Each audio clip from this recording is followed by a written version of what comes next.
Hello everyone, welcome back on साया Saran classes.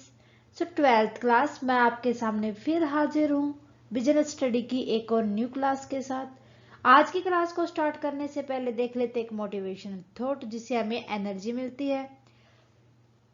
Set up I said to me when my mind said it's so difficult. मैं अपने आप को चुप कह देती हूँ कि चुप हो जाओ जब मेरा दिमाग मेरे को ये कहने लगे ना कि कोई भी चीज अरे ये तो बड़ा मुश्किल है। सो मुश्किल कुछ नहीं होता अगर हम उसके ऊपर वर्क करते हैं तो। लगातार अगर किसी चीज के ऊपर काम करते हैं तो उसके अंदर से डिफिकल्टी कम हो जाती है। इसीलिए जब तुम्हारा दिमाग ये कहने लगे ना अरे ये तो बड़ा मुश्किल है, तो उस दिन उसी टाइम अपने आप को ये कहो कि चुप हो जाओ, आई विल ट्राई। ओके, करते हैं तो आज की क्लास स्टार्ट हमारी। सो 12th क्लास, प्रीवियस क्लासेस के अंदर हम डिस्कस कर रहे थे चैप्टर नंबर 6 को, जो कि हमारा स्टाफिंग। स्टाफिंग के अंदर हमने लास्ट क्लास के अंदर डिस्कस किया था एलिमेंट ऑफ स्टाफिंग। एलिमेंट भी कहते हैं इनको, कंपोनेंट्स भी कहते हैं, एस्पेक्ट्स भी कहते हैं। तो फर्स्ट हम कर रहे थे रिक्रूटमेंट। रिक्रूटमेंट के अंदर हमने डिस्कस किया था कि रिक्रूटमेंट होता क्या है। सो ये थी स्टूडेंट प्रीवियस क्लास की बात। प्रीवियस क्लास को प्रीवियस तक ही छोड़ते हैं। आज हम डिस्कस करने जा रहे हैं सोर्सेज ऑफ रिक्रूटमेंट। मैंने बताया था प्रीवियस क्लास के अंदर कि हम आने वाले क्लास के अंदर डिस्कस करेंगे कि सोर्सेज कौन कौन से होते हैं। सो आज हम ओनली डिस्कस करेंगे इंटरनल रिसोर्सेज। क्लियर है? एक्सटर्नल को करेंगे नेक्स्ट क्लास में ताकि हमारे ऊपर बर्डन ना आए, हम थोड़ा थोड़ा करके अच्छे से क्लियर करें। बात करें इंटरनल रिसोर्सेज की, तो सोर्सेज मैंने बता दिया आपको टू टाइप के होते हैं, इंटरनल एंड एक्सटर्नल। देखो भाई, इंटरनल रिसोर्सेज का मतलब यही हो जाता है कि स्टूडेंट जब एक एम्प्लॉय का रिक्रूटमेंट सेम ऑर्गेनाइजेशन के अंदर ही हो, मीन्स एक डिपार्टमेंट से या तो उसको दूसरे डिपार्टमेंट में भेजा जाए, और कोई भी नए मेंबर को अगर ऑर्गेनाइजेशन के अंदर इंक्लूड ना करें तो उसको इंटरनल रिसोर्सेज कहा जाता है। Internal resources of recruitment are those sources in which the talent acquisition is done from within the organization। कहाँ से हो? ऑर्गेनाइजेशन के अंदर ही हो। नो न्यू मेंबर और एम्प्लॉय आर रिक्रूट है। कोई भी नया मेंबर अगर ऑर्गेनाइजेशन के अंदर इंक्लूड ना हो तो वो इंटरनल रिसोर्सेज कहलाता है। There are two internal sources of recruitment that are, first होता है ट्रांसफर। ट्रांसफर का मीन हो जाएगा स्टूडेंट, ट्रांसफर हमेशा हॉरिजेंटल वे में होता है, means one department to another department ही एक एम्प्लॉय को ट्रांसफर किया जाता है। ठीक है। Recruitment through the sources means placing of the employee और shifting of employee from one job to another, from one department to another department. एक डिपार्टमेंट से दूसरे डिपार्टमेंट में उसको भेज देंगे और जो उसका काम है वो एक जॉब से दूसरी जॉब ही ट्रांसफर होगी, लेकिन उसका स्टेटस, उसकी रिस्पॉन्सिबिलिटीज, ये सब कोई भी चेंज नहीं होगा। Here the employee can shift from one shift to another without any substantial change in the responsibilities and status of employee। मैंने अभी बताया था कि जो एम्प्लॉय है ना तो उसकी रिस्पॉन्सिबिलिटी को घटाया बढ़ाया जाएगा और ना ही उसके स्टेटस को।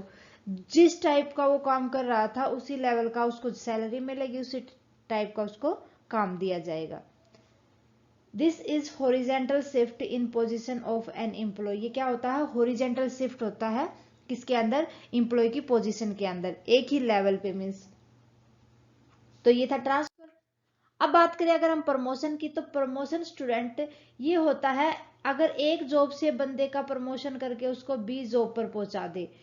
यहां पर लेवल भी इंक्रीज होता है और उसकी रिस्पॉन्सिबिलिटीज भी इंक्रीज की जाती है और एम्प्लॉय का स्टेटस भी चेंज होता है। इन सब के अंदर चेंजेस आते हैं किसके अंदर? प्रमोशन के अंदर।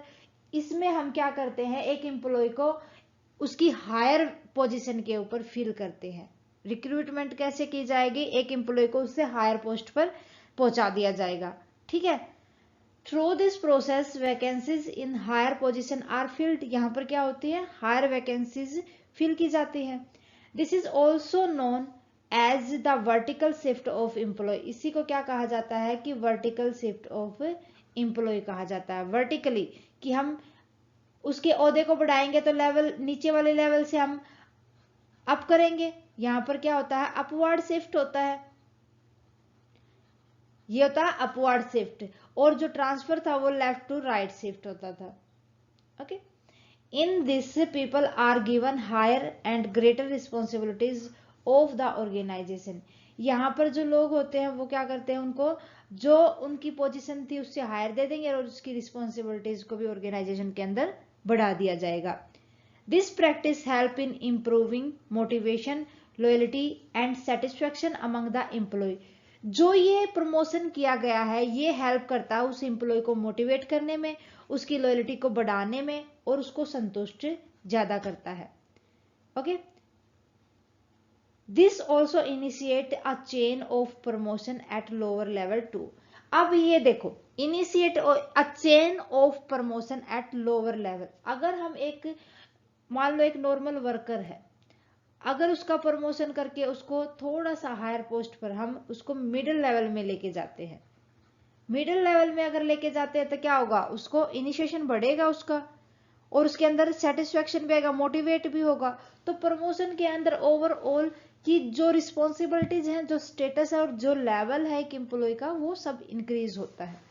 ओके, सो ये थे इंटरनल और external resources, sorry internal resources के पार्ट, ट्रांसफर एंड प्रमोशन। अब बात करते हैं merit of internal resources.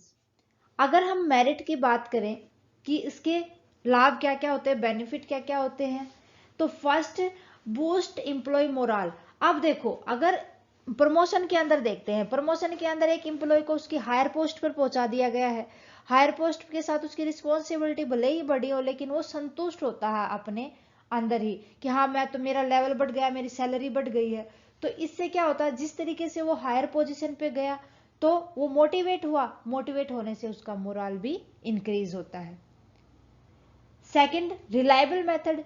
Reliable method means जो रिक्रूटमेंट है ये सिलेक्शन और प्लेसमेंट की प्रोसेस को बिल्कुल सिंप्लीफाई कर देता है।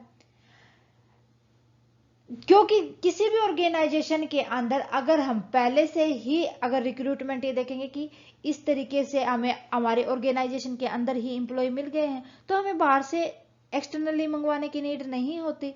तो ऑर्गेनाइजेशन के अंदर ही जो सिलेक्शन और प्लेसमेंट होता है उसको सिंप्लीफाई कर देता है और विश्वास के योग्य होता है, क्योंकि हमने पहले उन वर्कर को अच्छे से समझ रखा है और अच्छे से देखा है कि उनकी परफॉर्मेंस क्या रही है।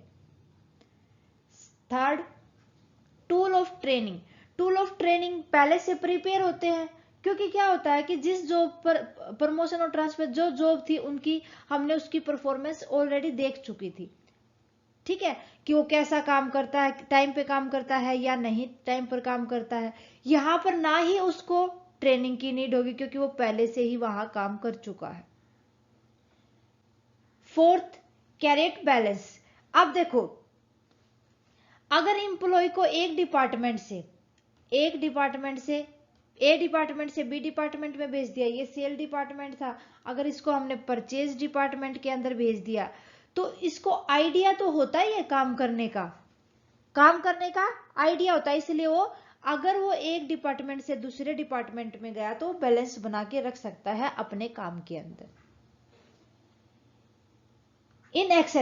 इनएक्सपेंसिव मीन्स इनएक्सपेंसिव, यहां पर अगर हमने एक ऑर्गेनाइजेशन के अंदर ही एम्प्लॉय को चूज किया, रिक्रूट किया है, तो हमें बाहर कोई भी एडवर्टाइजमेंट करने की नीड नहीं हुई, ना ही हमने कोई भी अदर इंटरव्यू वगैरह रखे हो या उनके लिए ट्रेनिंग वगैरह के लिए, ये सारे के सारे एक्सपेंसेस कम हो जाते हैं बजाय एक्सटर्नल सोर्सेज के, क्योंकि एक्सटर्नल में तो हमें बहुत सारा पैसा भी लगाना पड़ता है। तो ये सारी की सारी थी मेरिट इंटरनल सोर्सेज की। अब बात करते हैं इसके डीमेरिट की, means limitation of internal resources क्या क्या होते हैं। जो इंटरनल रिसोर्स होते हैं इनके कुछ फायदे हैं तो कहीं ना कहीं इसकी कुछ कमियां भी मिलेंगी। फर्स्ट कमी की अगर मैं बात करूं, no fresh blood in the organisation.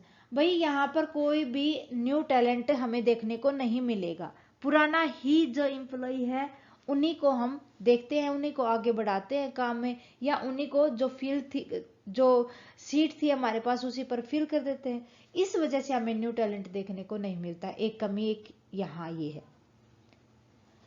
Second, employ leather जी। अब देखो लेदर जी, इधर लेदर जी का मतलब होता है आलस्य। मीन्स जो एम्प्लॉयज होते हैं उनको पता है भाई एक पॉइंट पर आकर उनका प्रमोशन हो जाएगा, एक पॉइंट पर आकर उनका प्रमोशन हो जाएगा, तो इस वजह से वो क्या हो जाते हैं, लेदरजिक हो जाते हैं। लेदरजिक का मतलब यहाँ पर वो आलस्य हो जाते हैं और अपने काम को अच्छे से नहीं करते, ये भी एक कमी होती है। Next third, not suitable for new organisation. जो नई ऑर्गेनाइजेशन बनी है ना, उसके अंदर ये चीज सुटेबल नहीं होती। जो लॉन्ग टाइम से चल रही थी ऑर्गेनाइजेशन, उसके लिए तो फिर भी ये सही होता है, ये सुटेबल होता है। क्योंकि यहाँ पर जो नई बनी होती है उसमें एम्प्लॉय, पहले जो एग्जिस्टिंग एम्प्लॉय है उनका ह्यूमन रिसोर्सेज तो हमें पता ही नहीं होता। पहले तो उनकी ह्यूमन रिसोर्सेज नीड कंप्लीट करनी होगी, पहले से एम्प्लॉय कम है उनमें से और ट्रांसफर हम करते फिर, तो ये जो नई ऑर्गेनाइजेशन बनी है उसके लिए सही नहीं होता, बल्कि जो पहले से लॉन्ग टाइम से चल रही है उसके लिए ये बेनिफिशियल होता है। Next, no competitive spirit. भाई कॉम्पिटिटिव तो तभी आता है जब हम बाहर किसी अनदर एम्प्लॉय के साथ काम करें और देखें कि उसने किस तरीके से काम किया, उसी ऑर्गेनाइजेशन के अंदर हम हैं और उसका हमें पूरा पता है कि कहाँ पर कौन सी चीज बनाई जाती है, कितना प्रोडक्शन किया जाता है और कौन सा एम्प्लॉय कितना कैपेबल और कौन सा नहीं है। तो उनके सामने अगर कोई भी न्यू डिस्कवरी नहीं आएगी तो तब तक कंपटीशन की स्पिरिट किसी भी एम्प्लॉय के अंदर नहीं आएगी, क्योंकि वो उसी एनवायरनमेंट के अंदर काम करता है। ओके, लास्ट लिमिटेशन की अगर बात करें, लोअर प्रोडक्टिविटी। भाई अगर हम लगातार ट्रांसफर करते जाएंगे, कभी एम्प्लॉय को सेल्स से डाल दिया परचेज में, कभी फिर उसको परचेज से डाल दिया फाइनेंस में, तो इस तरीके से अगर हम बार बार उसकी ट्रांसफर करेंगे तो ऑर्गेनाइजेशन के अंदर वो पहले इस काम को समझेगा, आफ्टर देन इस काम को समझेगा, फिर ये इस काम को समझेगा, वो काम को समझने में ही रह जाता है, प्रोडक्टिविटी कैसे इंक्रीज कर पाएगा वो। तो ये भी इसकी कमी होती है इंटरनल सोर्सेज की, कि हम अगर बार बार ट्रांसफर करते रहे, या प्रमोशन में तो ऐसा कुछ नहीं होता लगभग, तो ये बात होती है मेनली ट्रांसफर के अंदर।